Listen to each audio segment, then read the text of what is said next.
We are slaying monsters. Don't let the ghosts and the ghouls disturb you, darling.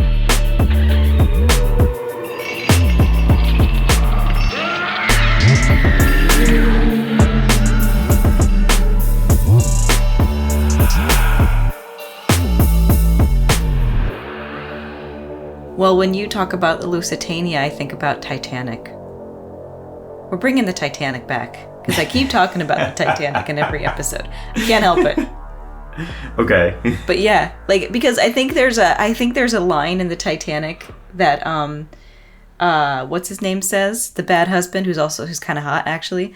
Billy Zane. Yeah, Billy Zane. I don't know what his name actually is. I don't remember either. It is in the movie. It's Billy Zane. I don't know if it's him who says it, but somebody says something like it's not the Lusitania, darling, or something like that. I might be completely making that up, but I feel like there's this line about the Lusitania in it. And I thought that was really cool. And now I always like think about the Lusitania and the Titanic together. I mean, I guess. I don't know what that quote was. I don't know what you're talking about.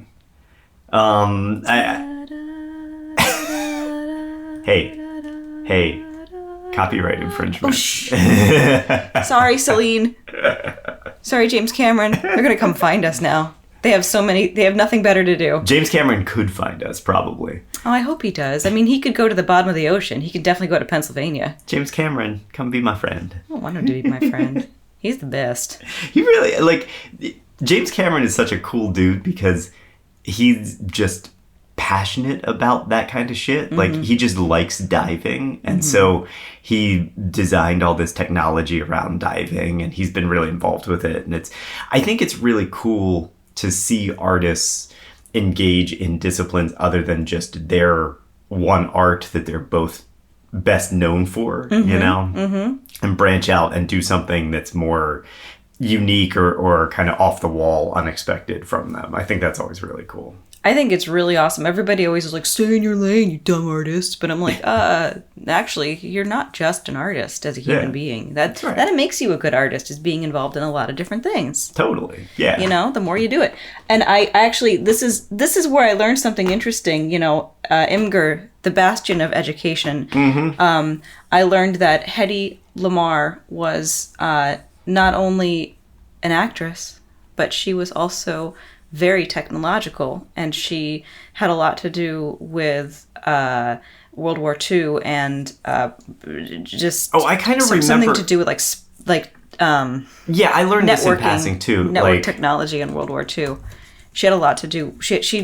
I'm an idiot. I don't know how to explain this, but because I'm really it not was technical. a new way to steer torpedoes. Yeah. Okay. Yeah, using radio signals to control is. torpedoes. Yeah. Wow. Good segue. Thanks. Good segue. Well done. Wow. It's like I didn't plan that. And if I had planned it, I would have been able to talk about her more intelligently. But then I was like, she did technology. But look, guys, I am not technological in any way. So I mean, you're still 2 decades ahead of what we're talking about here. That's true. But still. But yeah, close enough. Torpedo technology for sure. We're going to talk about torpedoes in this episode. Very good. Yeah. Oh, by the way, we're slaying monsters. Across the table, we got Matt. Yo. And I'm EJ. And Oh, this is the second episode. Yes. Of U-Boat. World War I sea monster attacks. Oh, okay. Yeah. World War I sea monster attacks. So for today's episode, I'll be using a Twitter essay from Darren Naish on the U-28 sea monster, along with Mike Dash's article, Baron von Forstner and the U-28 Sea Serpent of 1915. And I'll also use an Omaha Daily Bee article titled Horrors of Life in a German Submarine, which doesn't list an author. A lot of times the older newspapers, they just kind of had correspondent. I guess, I don't know. They didn't have authors for their articles. Right. Yeah, so you ready to dive in? I'm ready to dive in. Dive in with my scuba gear and my little submersible. When we last left the crew of the German U-boat UB-85, they claimed they had been attacked by a horned sea monster. The kind, like almost out of a science fiction story from the Age of the Sail.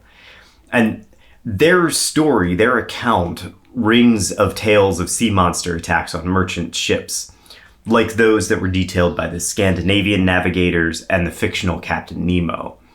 But what's wild, and I mentioned this at the end of the last episode, is that the sinking of the UB-85 wasn't the first time a sea monster had been found adjacent to submarine warfare.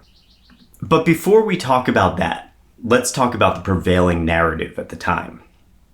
So, although history portrays the German U-boats as being like trigger-happy and aggressive, the true story is a little bit more complicated than that. If you take the American and British accounts at face value, the Germans engaged in a kind of quote-unquote ungentlemanly warfare, like the movie with Henry Cavill. Sinking ships just kind of without warning.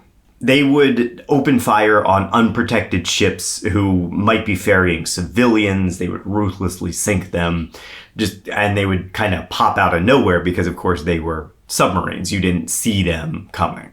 Is this true, or is this like propaganda? This is propaganda. Okay. Yeah. This is the propaganda, and this was put forth into the public eye through the story of the Lusitania, which is, of course, the most famous U-boat victory.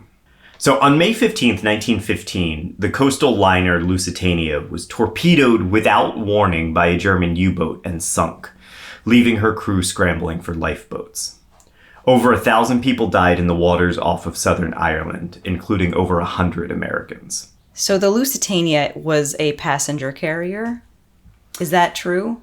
Or was it a... Kind of. We'll talk about it. Oh, okay. We'll talk about it. There's quite a bit more to the Lusitania than meets the eye. Ooh. So the Lusitania was a big, gigantic factor that changed the narrative around the German aggression, for sure. And that ultimately led to the Americans getting engaged in World War I.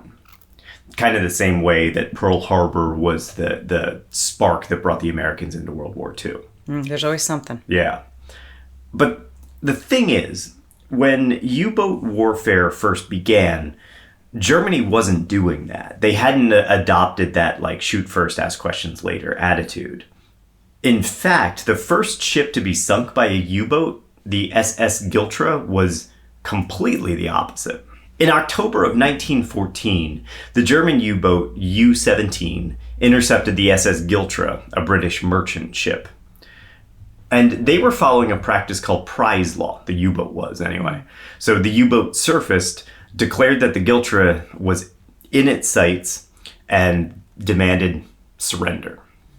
And the Giltra did, because they were a merchant ship. They weren't a battleship or anything like that. They didn't have the ability to defend themselves. And so the U-boat took the ship unharmed and provided safe transport for the surrendered crew. And that was standard naval procedure, and kind of had been since the rise of piracy in the 1600s. Because think about it, right? Like, it's not really that practical to sink a ship.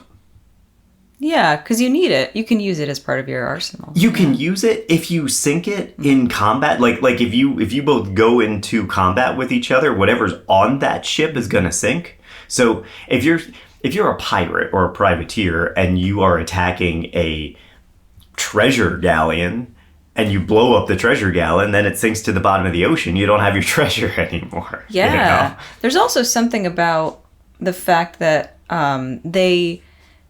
they didn't kill people. Like, there was an honor system a little bit. And I don't know if this was always the case, but maybe it was just more prevalent. I feel like today, maybe there's less of an honor system. I feel like something shifted at some point and we became more ruthless with war.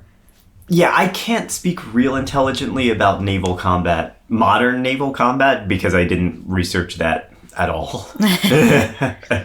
But yeah, at the time, I mean, Pirates of the Caribbean, the parlay thing, all of that was absolutely, a lot of times, the best thing for you to do when you were attacked by pirates was just throw up your hands and say, hey, we surrender. Because the pirates don't really want to kill you. They don't really want to sink your ship. They just want the stuff that's on it. Yeah, and if they can recruit you, then yay, more people. Well, yeah, and I mean, that's a whole other thing. Most of the time, if you were a merchant sailor or just a regular old, cabin boy on a ship, your life was pretty shitty. And you could be subjected to whatever the captain's whims were and all of that stuff. And you didn't really have a whole lot of agency yourself. But if pirates took over your ship and recruited you, then all of a sudden you were part of a democratic system and you could vote your captain out and you could do all of these things that were not possible in the royal navies of the time. Right. So, yeah, all of that is to say that most of the time it was much better to just very quietly surrender and have a very peaceful time and transition. Yeah. Under a system called prize law, any ship that was captured in that kind of manner would fetch a very hefty reward from its captors, and sometimes included the use of the ship itself. So if you were a privateer, you could elect to keep the ship intact and then sail it or tow it to port and then salvage it or sell it, which is a whole other thing. You're looking for more than just what's on the ship, but the ship itself is valuable. You either make it part of your own navy or you sell it or you scrap it for parts or whatever. Yeah. Now, the thing about U-boats is they couldn't really tow ships, but they could ransack them and scuttle them. And they did that frequently throughout the war.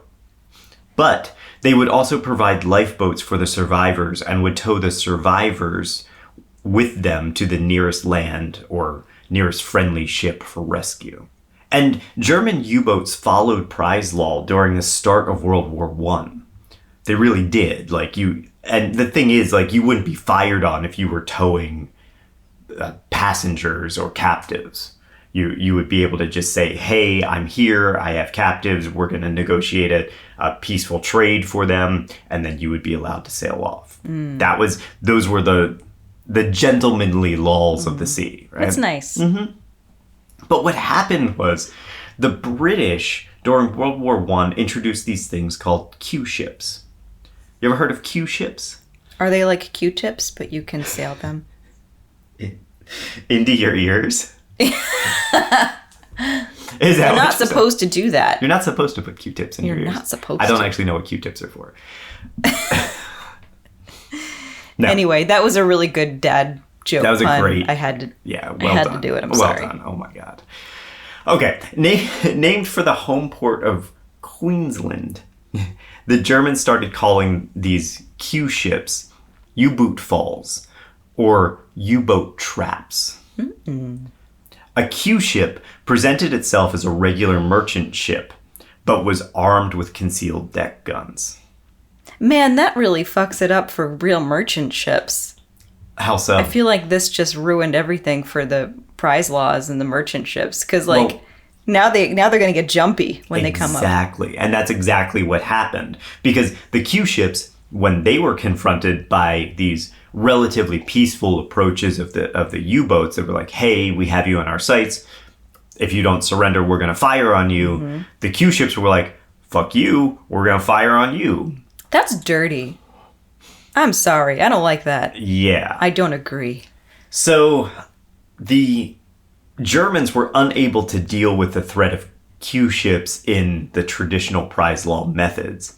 And so they had no choice but to change their strategy. And they began torpedoing without warning because they couldn't tell what was a Q-ship and what was a regular merchant ship. And the sad truth is that this explains the monumental loss of the Lusitania and many other merchant ships of that time. Oh, okay. So it's probably also worth noting that the Lusitania was transporting American munitions to Britain to be used in the war, despite the fact that at the time the U.S. claimed to be neutral. We are such a sneaky-ass country. There is also some speculation that even more unreported weapons may have been present with the intention of smuggling them across the water. So, there was a record that there were American munitions going to Britain, but there may have been unrecorded munitions as well that we just don't have paperwork for. And whether that's true or not is still a matter of debate to this day.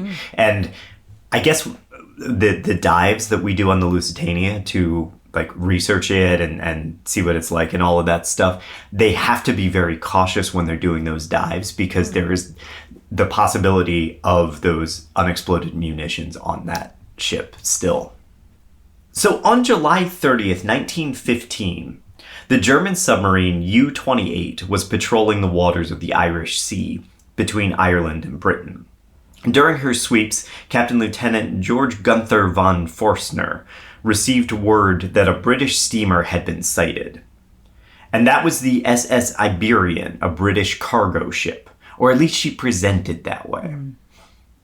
Remember, Captain Lieutenant von Forstner, he doesn't know if this is a true merchant ship, a cargo ship, or this could be a Q ship that's ready to like rain hell on his sub. So he does what's now becoming the standard practice at the time, and he just orders the torpedoes to fire on the ship. The sub unloaded on the Iberian. Their attack was successful, and very soon the steamer ship began to sink stern first. But as the submarine crew watched the ship disappear below the surface, a second explosion sounded as the boilers ruptured on the ship. And this set off an underwater detonation because the boilers had sunk underwater at the time. And that was about 1,000 feet below the surface when it exploded. And it launched bits of the destroyed ship up into the air. Along with something uncanny. According to von Forstner's account, a gigantic crocodile-type animal exploded out of the water. We're talking off the coast of Ireland, remember. Flying 60 to 100 feet, or 10 to 16 Rogers in the air, the monster thrashed about in midair before plummeting back down into the sea with a big splash. Wow, so definitely something with like legs? Yes. In fact, he actually specifically says that it had legs and little webbed feet. He described it as being about 60 feet long. That's about 9.5 Rogers. And he described it like a crocodile in shape. It had 4 limbs with powerful webbed feet and a long tail tapering to a point. What about its face? He doesn't really go into detail about the face itself. Okay. Although he does say that it was struggling and writhing wildly. And then after it hit the water, it disappeared below the surface and they never saw it again. And his implication, his assumption here was that after being blown into the air by either the torpedoes or the boiler explosion, the creature survived a 100-foot fall and swam off. Maybe unscathed, maybe like barely injured or just dazed, and certainly having learned something about torpedoes. Yeah. Now, the U-28 would go on to have a pretty substantial military career. She sank she sank a total of 39 merchant ships and 1 warship. And she ultimately met her fate in August of 1917, when, after firing on another English steamer named the Olive Branch, she was damaged in a secondary explosion from the steamer's munitions cargo. And together the 2 vessels sunk off the coast of Norway. Seems like the war turned to become a commerce attack and less of a warship attack. Well, yeah, I mean, because there were so many supply lines running across the Atlantic and just the waters all around Europe. Disrupting those merchant ships and those supply lines was a huge incentive for the Germans. It was one of the things that they were trying to do in all of their campaigns, because I mean, hey, you're getting not only, I mean, certainly munitions like in the Lusitania, but supplies, intel. Yeah. anything like that. And any way that you can like fuck that up for the country is going to be good for you. I wonder if they always had to change their supply lines, like both countries, like, well, maybe not Germany, but like the Allied forces probably had to change their merchant supply lines constantly because the Germans could I mean, I would just assume show up so. and... Yeah. Yeah, and I mean, you think about it, it must have been really nerve-wracking to be on one of these ships, merchant or otherwise, sailing across the sea and kind of being like, the Germans could be anywhere here. They could literally be anywhere in this water. I would feel very betrayed by whoever came up with the Q ship. I would be like lobbying to get them out of the ocean because they're like, so many people that shouldn't have died probably died because it probably didn't help that much. It's just one of those other instances where somebody tries to fix a problem in the wrong way and it backfires. Yeah, you just bring more problems. Yes. It's like anytime you introduce an animal to, to get rid of another thing. And to be kind of fair to the Allies, the Q ships, their merchant ships were being disrupted, and they didn't want the Germans to win, and they needed those supply lines because the Germans were still sinking merchant ships, and they needed to be able to get their cargo somehow. And the problem is that they chose losing lives, especially a lot of civilian lives, and I guess not necessarily civilians, because if you work on a merchant ship, I don't know that you're a quote unquote civilian, but you're not a military person, Yeah. I don't know the distinction at wartime, but anyway, it's just sad that they chose that, but that's war. I mean, that's what they're always going to choose. Yeah. People are they're not worth it to the war machine. Right. Now, by the time the U-28 had ultimately sunk, Captain Lieutenant von Forstner was gone. He had been relieved of his duty in 1916. His entire account of the sea monster story was written up in a German newspaper, Deutsche Allgemeine Zeitung, in 1933. Now, at the time, the DAZ, I don't have to pronounce that again. They actually call it that, though. Like, they it's do? colloquially called. Yeah, it'd be like CBS or something. Okay, yeah. The DAZ, at the time, was how do I put this? A struggling political rag. That it had something of a schizophrenic alignment history. In fact, the DAZ was the last German newspaper to publish an article openly critical of the Nazis. Ooh. So they're kind of like all over the place. Historian Mike Dash points out that the year the account was published was 1933. Does that ring any bells in your head of other things that happened in 1933? Oh, you're going to make me look so bad. Maybe not traditional historical, maybe cryptozoologically historical. Oh, something's coming to me. Is it Nessie? You bet. That happened to be the year that George Spicer saw something crossing the road at Loch Ness and started an aquatic monster craze in Europe. Now, we talked in our Surgeon's Photograph series about Spicer's sighting and its likely connection to the movie King Kong, which also came out in 1933. It's not a remarkable leap in logic to think that sea monsters were on the global brain, or at least the Western global brain. What's also troubling is that von Forstner failed to report the monster sighting in his journals, which were published in 1916 when he was relieved of duty. It's possible that, he didn't want to look like a lunatic yelling about monsters, but it's also possible that other motivations were at play. Mike Dash points out that researcher Ulrich Magnin secured the extensive war journals kept by U-boat captains during their tenure. And while von Forstner's does include details about the Iberian sinking, it doesn't mention an underwater explosion or a giant crocodile blasted into the air.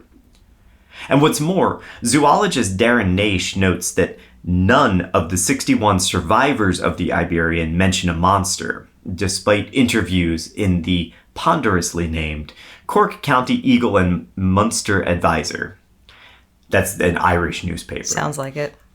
Nor is there a mention in the London Times or the New York Times articles covering the attack and the sinking. None of them mention a monster. None of them mention this explosion. Maybe he didn't mention it. Well, he didn't mention it in his journals. Yeah, like he didn't want to... Maybe he didn't want to be seen as crazy? That's a possibility. For some reason, there was a gap of time between 1916 and 1933 where he did not talk about this monster sighting. And it wasn't until 1933 that he starts talking about the monster that got blown into the air. Yeah. So who then reported on the trampolined crocodile and gave this story its scaly legs? That would be none other than Rupert Gould. And you might remember him as the guy who interviewed George Spicer, who had the original Loch Ness Monster sighting. The German translation of Gould's 1930 book, The Case for Sea Serpent, features a retelling of von Forstner's account, and complete with an illustration of a scaly, crocodile-looking monster leaping out of the water in that book. And a protege of Gould's was none other than Bernard Heuvelmans, one of the fathers of cryptozoology. Now, of course you remember Heuvelmans, right? Oh, of course. Now, we had talked about him in our Minnesota Iceman series pretty much exclusively with Sasquatches. But Heuvelmans' fingerprints are all over cryptozoology in the latter half of the 20th century. So Heuvelmans himself republished the account of von Forstner's crocodile in his 1966 book, In the Wake of Sea Serpents. And that book goes on to become sort of the modern textbook for sea monster research at the time. That book, In the Wake of Sea Serpents, is not that different from Olaus Magnus's Of Monstrous Fishes that we talked about in the last episode. Heuvelmans took accounts from sailors and he recontextualized them using his background as a biologist as like a template. Fair enough. From principle, you know, sure. You're talking about like these people who say, oh, I saw this giant snake swimming through the water, and Heuvelmans is like, okay, what could that be? As a biologist, I'm gonna say, oh well, it's not a whale, it's not a dolphin, it's not sharks, it's not a school of whatever. You know, what could this possibly be? The problem is, and we'll encounter this time and time again with Heuvelmans, is that he's almost always starting from shaky ground, because Heuvelmans really, really, really wanted there to be undiscovered species out there. So Heuvelmans developed this whole independent classification model for sea serpents. And he had 9 different biological archetypes that he invented for his book. I was going to say, based on what? So he's not really trying to get to the bottom of what the crocodile thing was. He's just creating monsters and then putting them into the category that he thinks fits. Yes, pretty much. Yeah. Heuvelmans' greatest flaw, his fatal flaw, was kind of taking everyone at face value all the time. Not to say that people lied to him, but Heuvelmans had a real habit of not thinking critically and saying, like if I go outside the box and don't buy into the simplest and most direct thing that this person is saying, could it be something else that I already know? Right. If that makes sense. Oh, yeah. You know, we talked in the last episode about how it's possible that the serpents swimming with their heads above water are whales skim fishing or skim feeding, right? Mm-hmm. And if you think about it, then it kind of makes sense. But Heuvelmans wouldn't say that. Heuvelmans would be like, obviously this is an undiscovered species. Right. He really, I think part of it, and this is sort of an academia problem maybe, or an academia pitfall, is that Heuvelmans really wanted to be the guy who found new species. Ego gets in the way of science. Yeah, it does. Well, remember, in the Minnesota Iceman, he and Sanderson were both rushing to publish. Yeah. Like, they were so intent on publishing, and he really wanted to do it through, like, the scientific channels and become known as this guy who, like, no, here's definitive proof of a Sasquatch, you know? So Huvelmann's independent classification for sea serpents, there are 9 different archetypes. And among these are things like the mare horse, the long-necked serpent, the many-finned, that's one of them, many-finned, and many-humped. And then, of course, you have your giant eels and your giant turtles. But most relevant to our story, one of Huvelmann's classifications was the marine saurian, which is essentially a living mosasaur. You know what a mosasaur is? Yeah. Yeah, they're essentially crocodiles, Yeah, right? basically. They have like the crocodile snout, but they have plesiosaur type fins. So you almost like half fish, half crocodile, or a fish with a big long crocodile mouth. But before we jump on the back of our crocodile friend, let's just talk briefly about Huvelmann's long-necked serpent, because this is the one that I think everybody is most familiar with. It's the Loch Ness Monster, the plesiosaur. And that's the thing where when we say sea monsters, I think for most people, that's the thing that boop, pops into your head, right? What is so wrong about Huvelmann's pointing to all of these sea serpents swimming around with their heads in the air and calling them dinosaurs? It's not real? I mean, sure, but do you have any theories as to why? What is so wrong about it? Yeah. Like from a biological standpoint? From a biological standpoint. I feel like that's an album of mine. What's so wrong about the long-necked serpent? It sounds like a George Harrison. Oh yeah, totally. Yeah. It's totally like a folky song, right? Yeah. Something like a Beatles offshoot. Yeah, it's my 1970s folk song. Yeah. So I don't know. Okay. I think maybe they didn't swim like that. Yeah. So is that it? For one, the model is really, really outdated.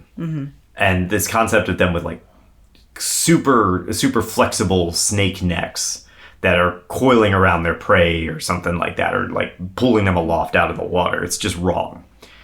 So paleontologists have suspected as far back as 1994 that plesiosaurs' necks might have been stiff and inflexible. And that was actually confirmed in a 2017 paper published by the Royal Society of Open Science. In that paper, this is really cool, researcher Ramon Nagason, Donald Henderson, and Jason Anderson used 3D modeling to recreate a plesiosaur. And when they ran their model through movement animations, they found that the dinosaur had neck flexibility when it was moving side to side, but it really lacked the range of motion when it was moving its neck up and down. Like a fish. Yeah. And it's kind of fascinating research for me because it shows us a glimpse into the feeding behavior that plesiosaurs actually used. So rather than swimming through a school of fish and or rising or diving or something like that, they would plow through these schools and they would grab one from the left, one from the right, like back and forth, just snapping them up. I always imagine them moving up and down. Yeah, they probably didn't, though. They were probably pretty linear in the way they swam. Makes a lot of sense. I think it's clear that Huvelmann's was very eager to push his theory of living dinosaurs. And he was so eager that he frequently molded his own research to fit the dinosaur species. And that cherry picking is particularly evident in the U-28 case. Mosasaurs, they tend to hang out in warm coastal seas, or they did anyway. They're extinct now, but they used to. They liked water temperatures around 80 degrees Fahrenheit, or about 30 Celsius. Yeah, my kind of animal. Now, water temperatures have admittedly been rising, but even today, sea temperatures in that area, remember, we're talking off the coast of Ireland, they average about 60 degrees Fahrenheit, or 15 Celsius. That's a big difference. And the further you get from the land, the colder the sea temperatures get. Mosasaurs, they were pretty coastal when they were alive. But despite that habitat inconsistency, Huvelmann's just plowed forward.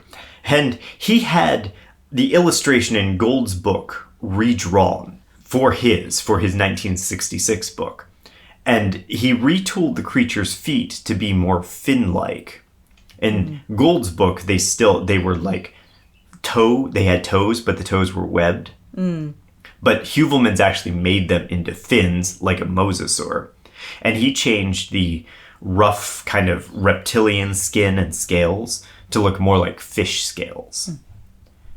Darren Naish points out that the original drawing was probably based on a stuffed baby crocodile, but Heuvelmans modified the sketch and made it much closer to his intended dinosaur. Now, it's worth pointing out that, believe it or not, something did get blasted into the air by the U-28, but not in 1915 and not where the captain lieutenant claimed. Now, according to a 1922 book, Under the Black Ensign, by R.S. Gwatkin Williams, during the U-boat's final skirmish with the Olive Branch, a truck exploded off the deck, flying high into the air and landing on the submarine. Now, it's not an airborne crocodile, but it is an interesting comparison to an otherwise unbelievable story.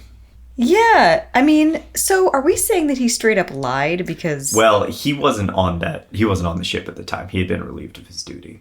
Oh. So he would not possibly have misreported that.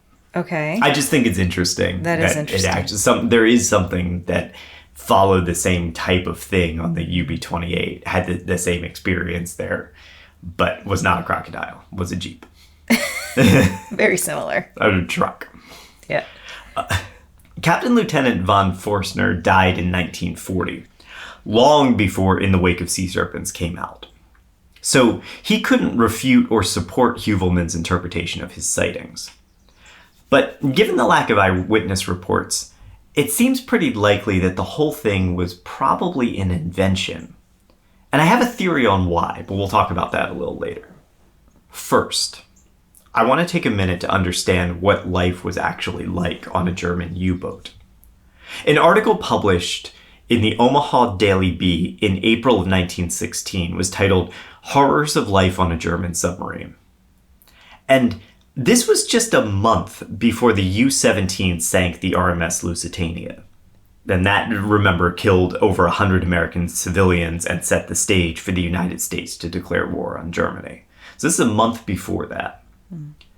Now, while the vast amount of reporting after the Lusitania loss was decidedly anti-German, the Omaha Daily Bee's article is anything but. It's really, really fascinating. They call Otto Weddigen a daring commander who risks life and limb to engage in the most iconic navy in the world. Oh, wow. Fanboys over there. Yeah, so this is a quote from this article. It's so interesting how public opinion can turn on a dime. Life on a submarine must be like that of the infernal regions. When the boat is submerged, the oxygen in the air soon becomes insufficient, and it is also so fouled by the oil and the smell of machinery that it is nauseating to the extreme. When the boat is on the surface, the slightest wave breaks over it, and the vessel rolls about, as you may have seen a log do on the surface of the sea. In addition to these physical miseries, there is the mental strain of not being able to see danger approaching, and not knowing whether you will ever see the light again. That is pretty horrifying. It is, right? Yeah. Yeah. Isn't that the case of any kind of... I mean, did we have U-boats or anything like it? Submarines? Yeah.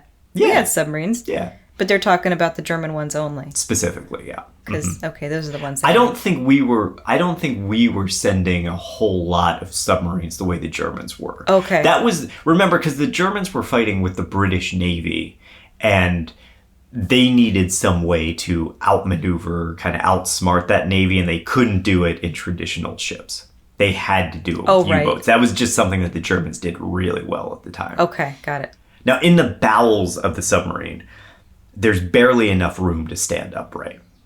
It's musty, it's cold, it's damp from condensation. Port to starboard, left to right, there's barely enough room for you to stretch out your arms. You can probably touch the sides of the sub if you do so. During rough seas and storms, the crew on the deck, when they're above the water, they would literally lash themselves to the ship railing to keep from being swept overboard. Because the deck rides at the surface of the water. This isn't a traditional ship where you're high above. Mm-hmm. You know, you're right there. Why don't they just go into the sub? What do you mean? Oh, down below? Yeah. Why don't they just go down below during a storm? Because there's work to be done up top. Yeah, it can wait. Crewed by 30, these subs, and requiring most of them all the time. There's rarely downtime on a sub. You would have watches of 50 hours. Sleep is sacred, both for the exhausted men and their oxygen supply. Officers wore uniforms made from leather and lined with wool. Because, well, the leather would shield you from the cold and the water, right? Mm-hmm. And because remember that they're spending most of their time cruising on the surface of the water. They don't spend a whole lot of time submerged. Oh, right. Because they only have the juice of their batteries. Okay. So most of the time they're just chugging along at the surface.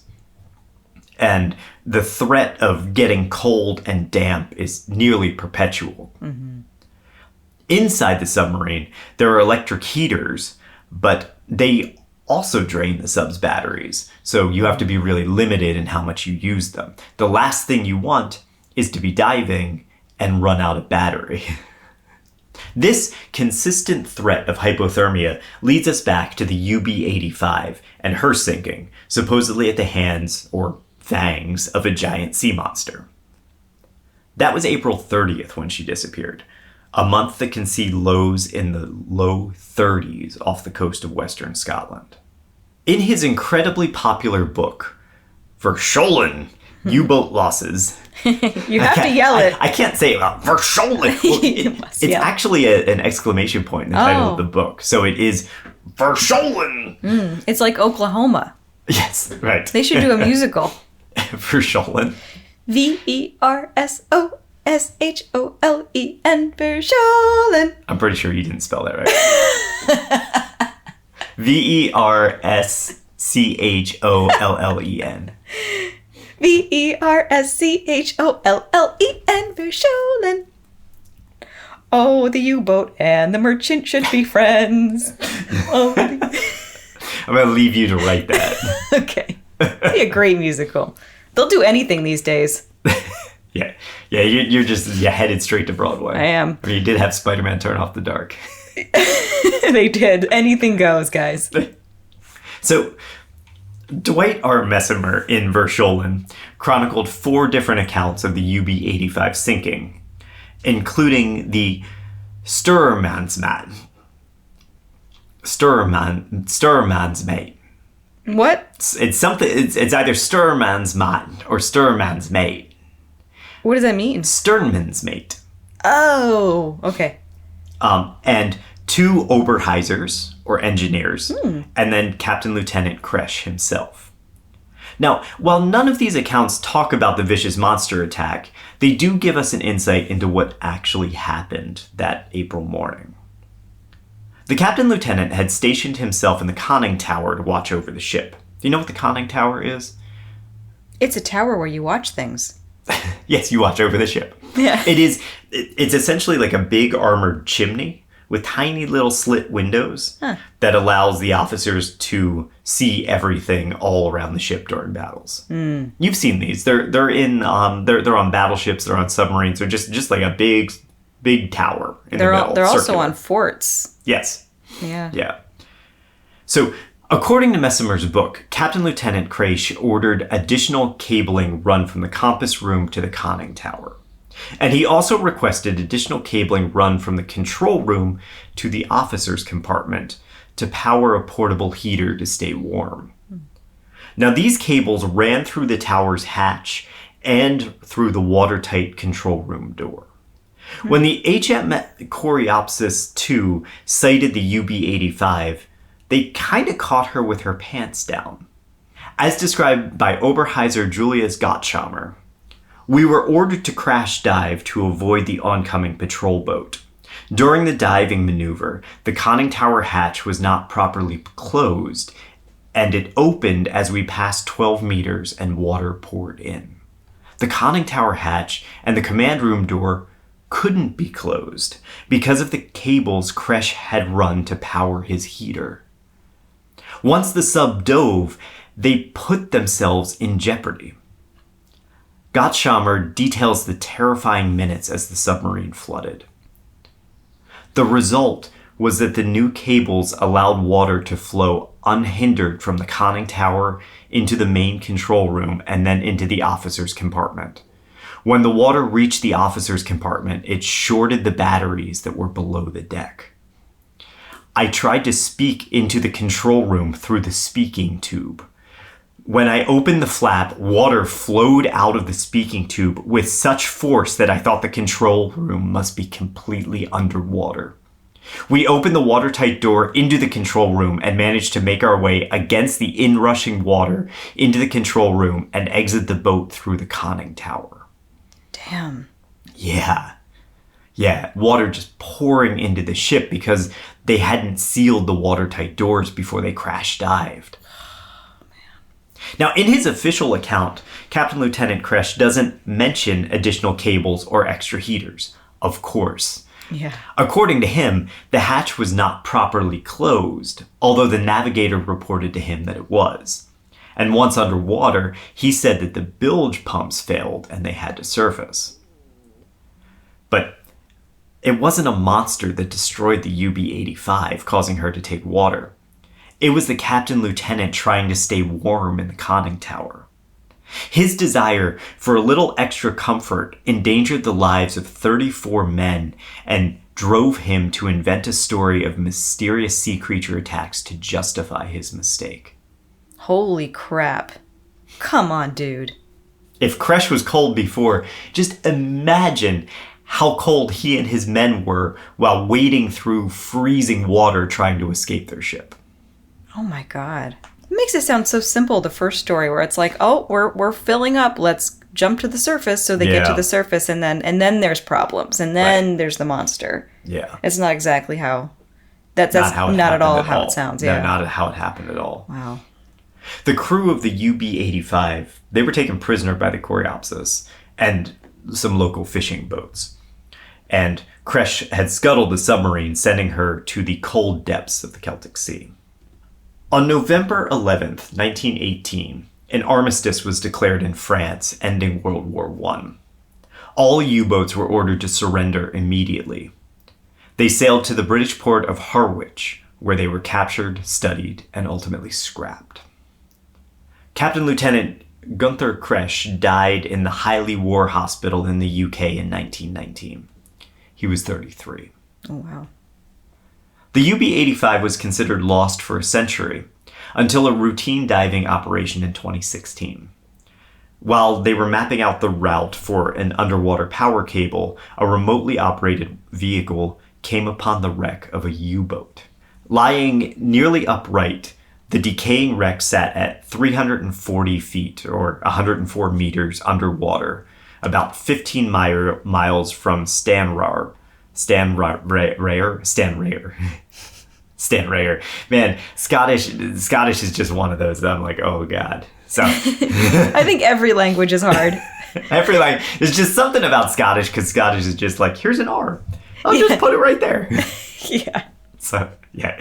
About 15 miles from Stanraer in southern Scotland. She is very well preserved, which is pretty common for submarine wrecks because, they're designed to be submerged for a long time. So they tend to hold up better than like sailing ships, even after being sunk. Now, Bournemouth University nautical archaeologist Ian McCarthy studied the photo and data collected by the remote sub. And he pointed to the 105 millimeter guns on the deck, which is a very unique feature to U-boats outfitted in just a 6-month period. Germany was experimenting with heavier gun replacing the common 85 millimeters, but they found them to be too cumbersome and went back to using the 85 millimeters on all of their subs just about 6 months later. However, for that short amount of time, these 105 millimeter guns were used and they were on the UB-85. So McCarthy believes that this wreck is either the UB-85 or the UB-82, which is a similar sub sunk by drifters at nearly the same place just a few weeks prior. Given the similarity of these subs, it's nearly impossible to tell which one this is. McCarthy explained in a Live Science article that the stenciled number designation on the side is gone, and until the other missing sub is found, we'll never know which one is which.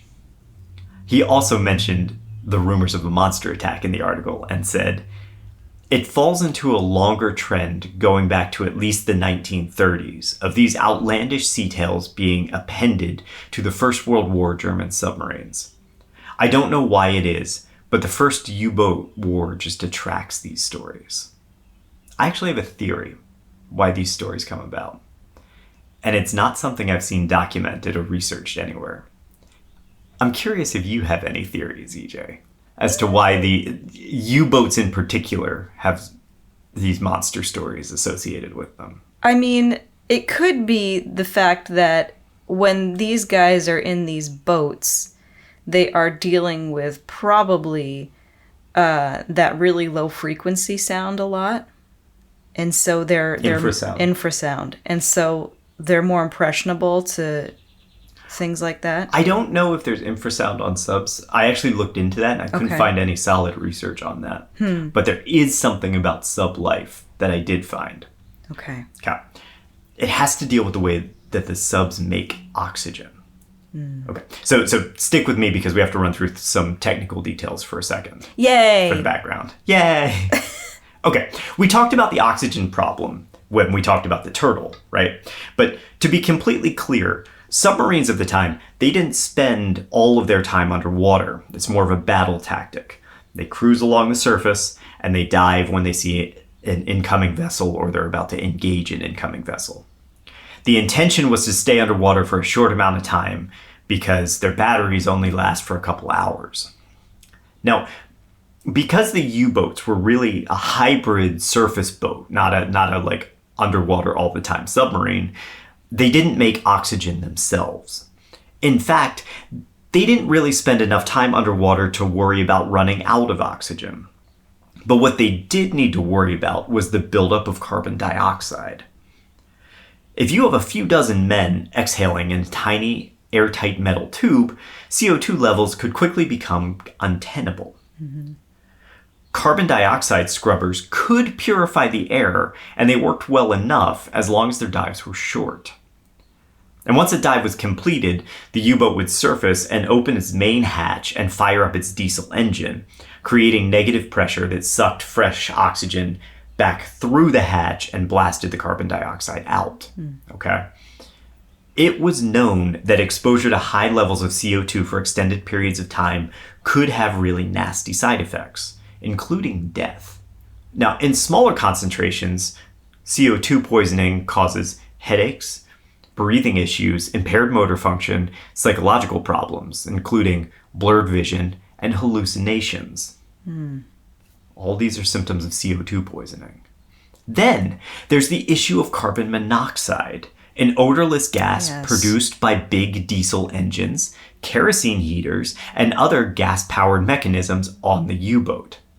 Carbon monoxide poisoning. Sorry. No, carbon monoxide's crazy with it can cause hallucinations. It can make you think you're hearing things. Oh, yeah. Seeing things. Everything. Well, so it's well documented to be a nasty silent killer. But acute exposure has the same physical and psychological issues as carbon dioxide poisoning: headache, weakness, drowsiness, lack of coordination, impaired vision, impaired judgment, mood swings, hallucinations. There's a much, much deeper discussion here about carbon monoxide and ghosts and demons that we will talk about at some point. But if you take some time and investigate people who claim to be plagued by quote-unquote evil spirits or ghosts, they tend to exhibit many of the same symptoms of carbon monoxide poisoning. Take the story of Carrie Poppy, which was featured on NPR's This American Life. Now, Poppy began developing a feeling of being followed by what she described as a, quote, bad spiritual presence.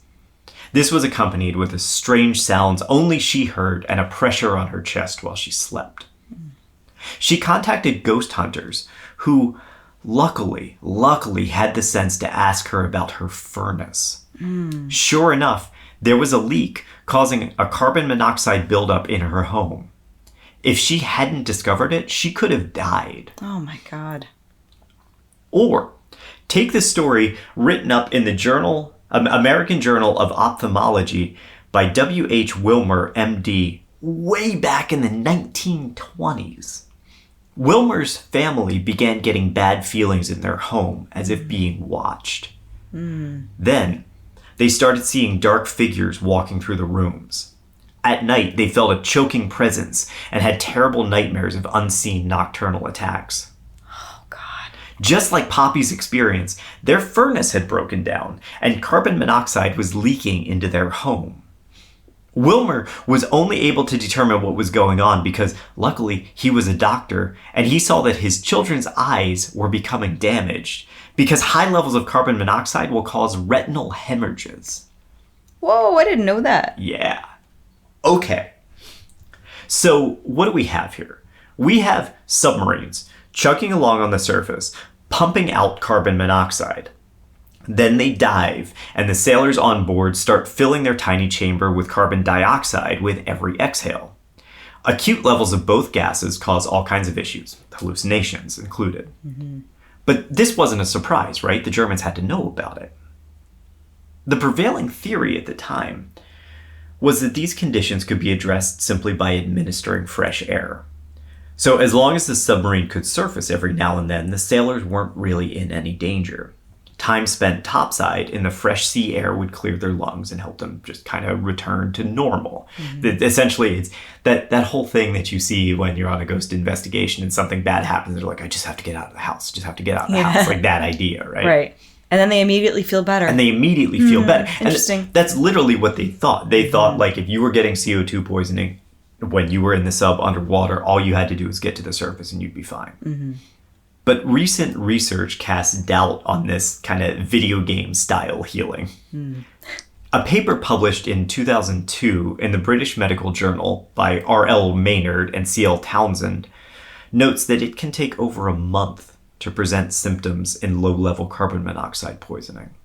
And these symptoms can manifest at really, really, really low levels. A blood carbon monoxide level of 13% is where you start to see cognitive decline, with 20% being where you need to seek medical attention.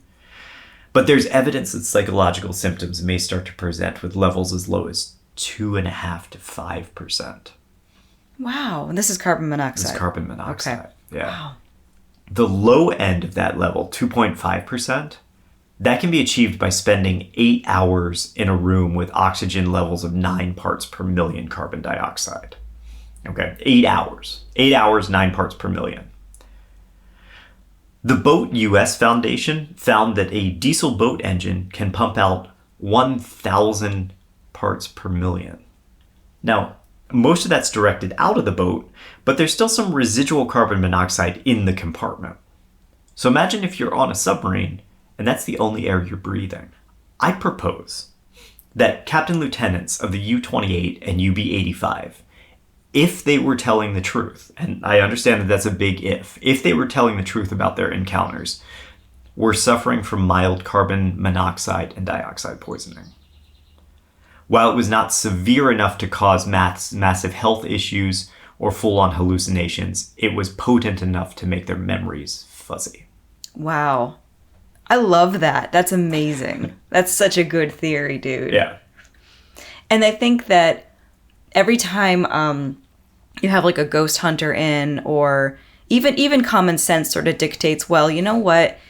It can't be carbon. It can't be some outside factor, because if there's multiple people seeing the same thing, then it must be real. Right. If the same people are experiencing it all, and you can say that about these boats, because I actually don't know, but maybe, there's that power of influence. Suggestion yeah. in a high stakes situation. You're already at a deficit because you have all that stuff in your system. Right. So if a figure of authority is saying there's something out there, they're all going to probably believe him or see it too. Absolutely. Yeah. It's just like a perfect storm for all of this. And remember, for the most part, these were enlisted young men. They weren't career sailors, or career soldiers. Yeah. Captain Lieutenant Kresh was 30 years old when he had this sighting. He wasn't some like grizzled old sea captain. He was a young man who could have very easily misinterpreted normal sea animal behavior like whale skim feeding. Mm-hmm. He wasn't like a battle-hardened guy. You know, he ordered extra heaters because it was too cold. Yeah. You know? I don't blame him. All the poor guy wanted was some basic creature comfort to break up the brutal life in this fucking metal tube in the middle of nowhere. Mm-hmm. It's possible that these stories are just all fabrications, too. The U-28 sea monster, the blown up in the air crocodile, was popularized during a time when German nationalism was on the rise and sea monsters dominated the public zeitgeist. With Britain's dreadnought cruising the seas and German submarines becoming the target of Q ships in an escalating war at sea, it's not difficult to see why 1930s German propaganda might want their navy to appear so powerful that only otherworldly sea monsters could sink it. Right. Either way, the same questions raised about the U-boats are echoes of the questions surrounding the U.S. submarine, the Turtle. Breathing issues, carbon dioxide poisoning, mechanical failures all beg the question, did any of this really happen? Or is this all propaganda? We will probably never know. But what I can say for certain is that the Captain Lieutenant stories fit perfectly into the tapestry of sea monster tales that have been told throughout history. Submarine-eating creatures sound like something straight out of Magnus's stories. Yet another yarn of uncanny monsters lurking in the depths of the ocean, ready to strike at unsuspecting vehicles. The kind of tale that can be whispered quietly over pints at a seaside tavern late at night. That's the story of our sea monster attacks in World War I. Oh, that's so cool. Nice. Yeah. Nice work, man. I like that. That was cool. I like that theory a lot. I was thinking, there had to be some environmental factor playing into this. Yeah. Yeah, that makes sense. And modern submarines have absolutely accounted for all of this at this point. Mm-hmm. But, they were brand new technology at the time. I guess I shouldn't say brand new. I mean, like we talked about, the Turtle was in the Revolutionary War. Yeah. But electric batteries, diesel engines, these were new inventions, and we didn't fully understand the dangers and the complexity of them as they were being implemented on these boats. And I think there's a couple theories that I put out here. It could be the poison, the carbon monoxide and dioxide poisoning. It could also just be, propaganda. Mm-hmm. It was a time where Germany really needed like a boost in propaganda. Yeah. And certainly, George Spicer's sighting was making headlines.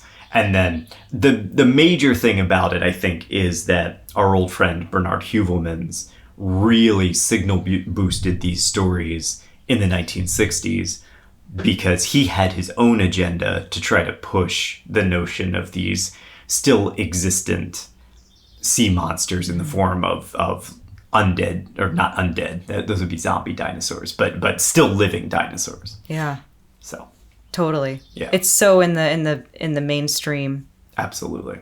So that's the story. It's really cool. Cool. Sea monsters are one of those things that I'm always kind of interested. Like they always held a lot of fascination for me, just because I love the ocean, mm-hmm. and I love the idea that there's something down there that's just like, oh man, we don't know what that is, and it's super dangerous, and it's like, yeah. And, you're out there on those long sea voyages and stuff, and you see something, you're like, I have no idea what that is. It's so cool. It's so cool. Yeah, and, you also have to put in the factor of distress and missing home and thinking you're going to die, and that heightened level of fear is a perfect territory for you to start seeing things. Absolutely, yeah. I mean, it's really a tragic thing when you think about it. It's like you're out in the middle of this beautiful ocean, and you have, fresh air, and you should feel very free, but you're actually stuck in a tin can breathing in horrible air. Yeah. And you could die. Something could come and blast your hull open. Yes. And it's like, man, that's got to fuck with your whole reality. Oh, yeah. Your perception of reality. And remember, 50% of those submarines were being lost. Oh, that's terrible. I mean, come on, man. It was a coin flip. You What do you set foot expect? on a submarine and you had a coin flip whether you were going to sink or not. Yeah, that's, I mean, Nuts. Yeah.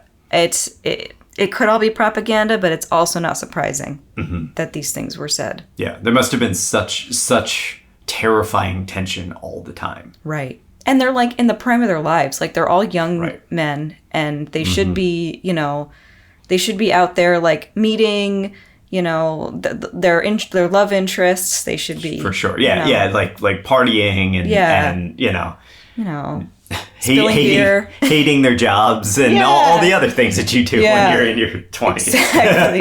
Hating their commute to work. Yeah. Right. Yeah. Ah, cool, man. So that's our story. That's it. All right. Well, that's it. Thanks for listening, everybody. Be safe out there. And yeah, avoid those submarines. They're nasty. I know, right? Ugh. Yeah. Next time, you are walking the cluttered aisles of an antique shop. An intricate wooden box catches your eye. You open the doors and feel a cold rush of air, as if ghostly fingers are tracing your skin. Unknowingly, you've just released an ancient demon, and it's hungry for your soul. Thanks for listening to Slaying Monsters, the Paranormal History Podcast. If you like the podcast, there's a couple ways to show your support. You can tell your friends, you can leave us a rating and review on your podcast platform, or you can head over to slayingmonsterspodcast.com and click on the Support Us button to leave a donation. For questions, suggestions, and other feedback, reach out to us, slayingmonsterspodcast@gmail.com, and stay up to date by following us on Instagram @slayingmonsterspodcast. Your support helps us grow, and we are truly grateful to have our listeners and community.